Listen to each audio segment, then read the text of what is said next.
My last quarter at Foothill, which was about a year and a half ago, I came across this student success and equity grant, and I brought it to one of my favorite professors, Jeff Anderson, who has a PhD in math, and he's just student centered to a point that I didn't even know existed.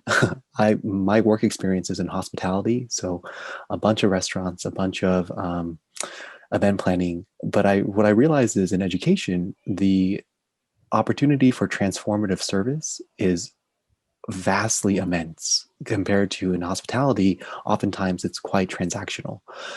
So Jeff really empowered me to have a broader vision of what I can do in my career and how to lead a life that I will uh, be proud to remember.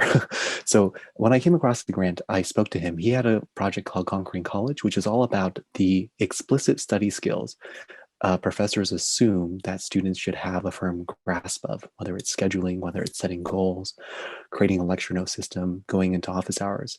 As we are all too familiar with, these skills are implicit in many of the assumptions, which leads to some of the catastrophes, such as the 40% dropout rate in America for college students.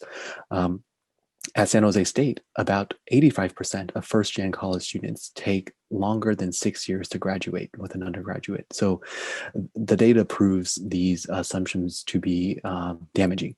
So the Learning Code is an extension of that grant. We've focused our research into the science behind how learning works. There's literally a book called How Learning Works, written by five authors. And we also centered around another book called Creating Significant Learning Experiences by L.D. Fink. And what has been really transformational in that research is just how complex and nuanced learning can be, especially when we have these when we have to operate under some of the time frames and the constraints of in our academy.